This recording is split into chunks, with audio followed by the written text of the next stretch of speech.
friends, welcome to the All Canadian Reptile Girl with me, Annalise.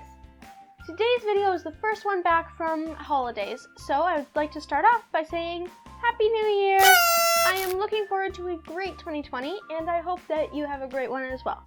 Unless you're watching this later in the year, or maybe in a whole year altogether. In that case, then, greetings from a distant past. Woo! Today we will be introducing one of my favorite snakes. You have seen him before in some of my other videos, but he hasn't been properly introduced yet. Who do you think it is? Let's find out!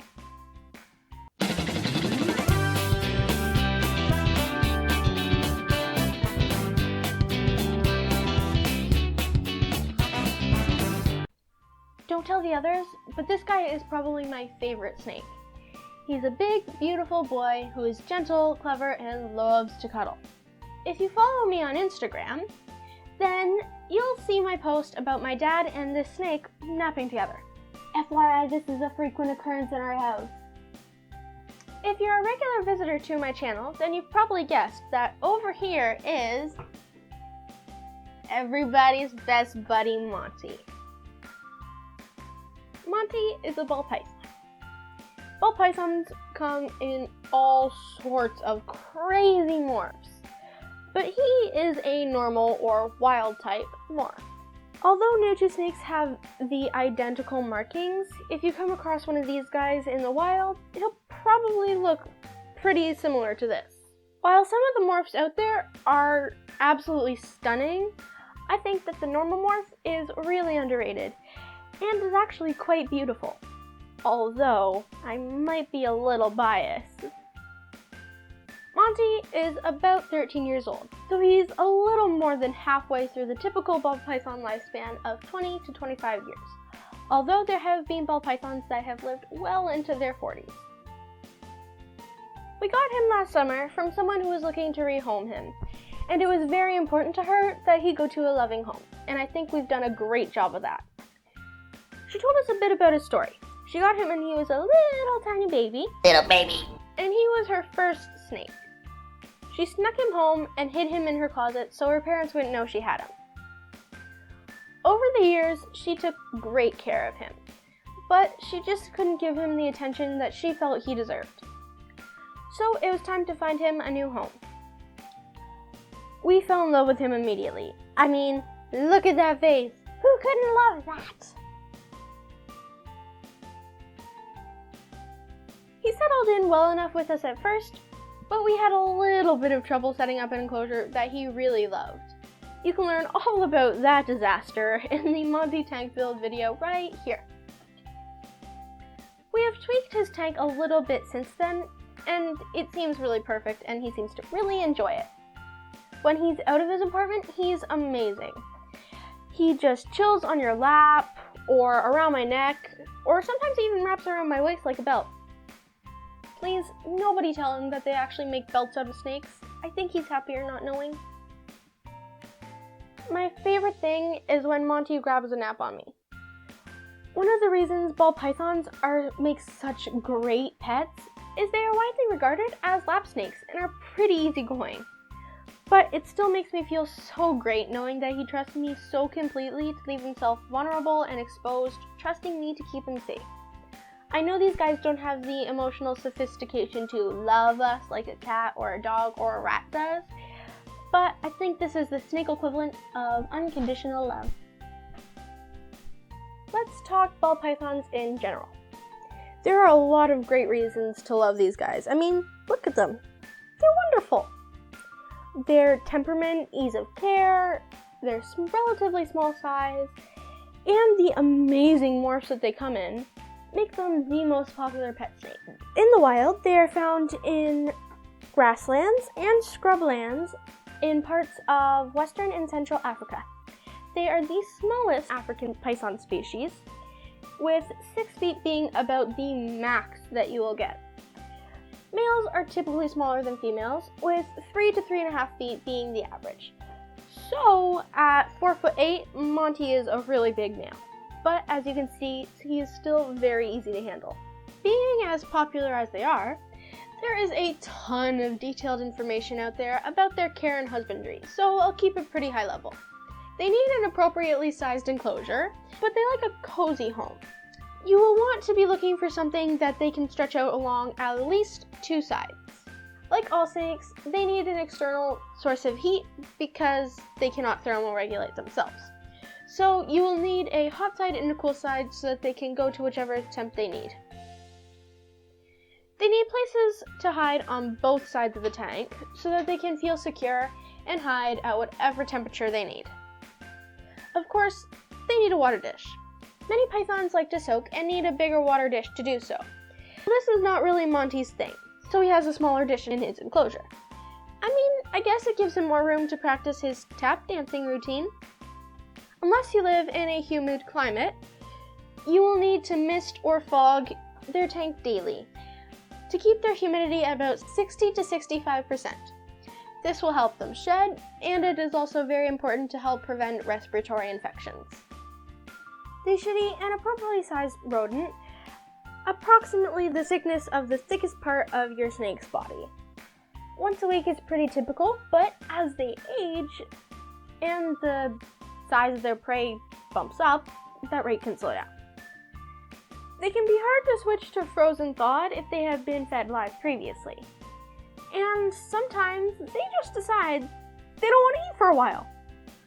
Monty here recently went almost 2 months without eating, which can be a little stressful for us. But it's actually pretty common for them, especially late fall to early winter, which it is right now, for me, when I filmed this video. It might not be for you. As long as your snake is not dropping too much weight, it's fine for them to go weeks or even months in between a meal. There is a lot of information out there specifically to this, so don't forget to do your research. And when in doubt, a trip to the vet could put your mind at ease. Let's talk the name. Ball python. Snakes are big noodles, and about as far away from a ball as you can get.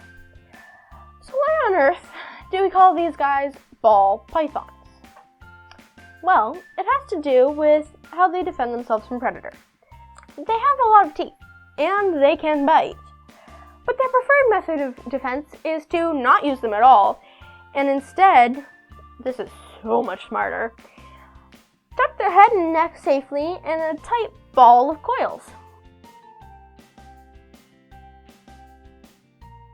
Hence the name, ball python.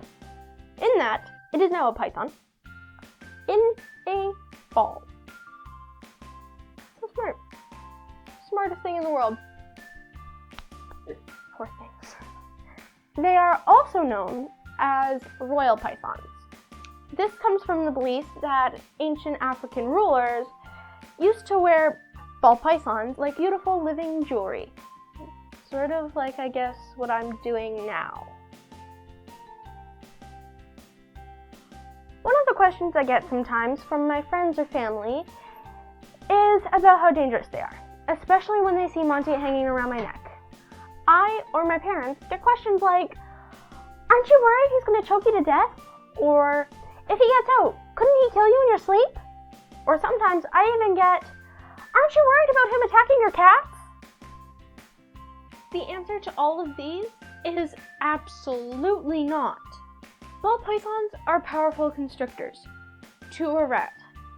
There is a big difference between a half-pound rat versus a 7-pound cat, Beckett, or a 16-pound ball of orange lovin' like Oscar.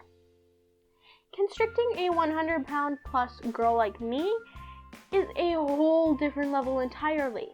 But that's not really relevant anyway, because he would never do that. Why?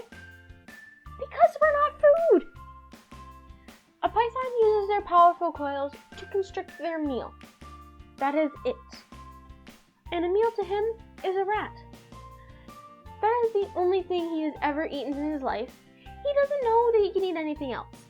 And squeezing something that's not food like that is just something he's not going to do. It's just the last thing they would think of. That would be like you coming into my house and me being worried about you eating my cell phone. it just wouldn't occur to you to do it, right? Now, he will squeeze if he does feel like he's not secure and just wants to hang on a little bit tighter, or if he's cold and he's looking for a little bit of warmth from me. But it is not to the same degree that he squeezes his prey. And as strong as he may be, he simply cannot outmuscle me. I can easily untangle him from any amount of squeezing he may do. I have far more dangerous pets than Monty here, and a lot of you probably do as well. Dogs, cats, rabbits, guinea pigs, gerbils, mice can all do a whole lot more damage than this guy can. And with their teeth, claws, and athletic ability, Monty is no match for either of my cats. If he were to escape from his enclosure and encounter one of them, he would be the one in danger in that scenario, not my cats. The truth is, Monty, well, ball pythons, along with most pet snake species, are among the safest pets you can have. They're even hypoallergenic and gluten-free. It's not just pet lovers like me that love these guys. The Igbo people of southeastern Nigeria revere ball pythons as symbolic of the earth, and they treat them with great care and will let them roam freely in their villages or homes. If one is accidentally killed on Igbo land, they will build a coffin and have a short funeral. I love that so much!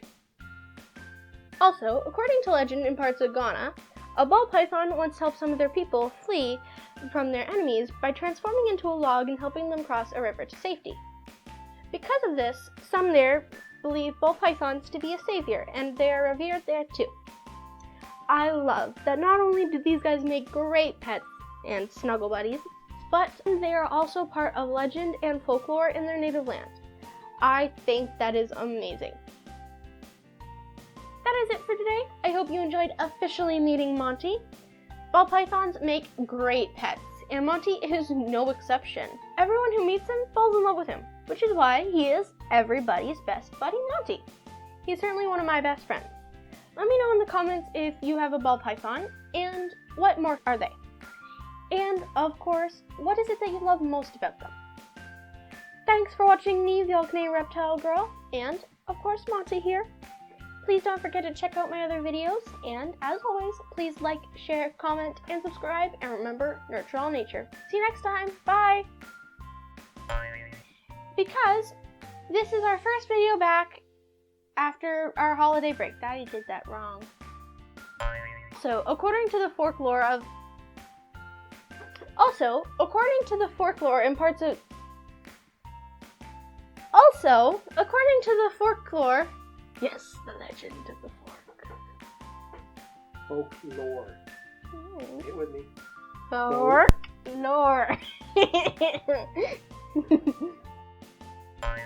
Also, according to folklore.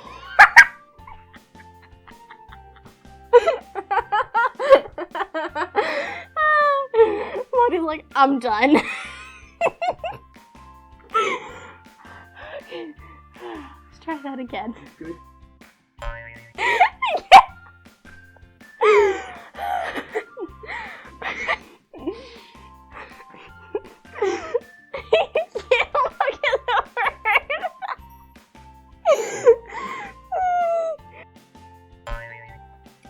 Let's see.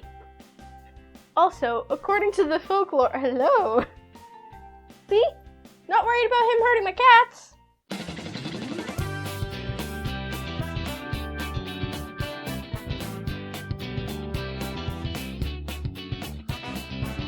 Let's just say legend instead.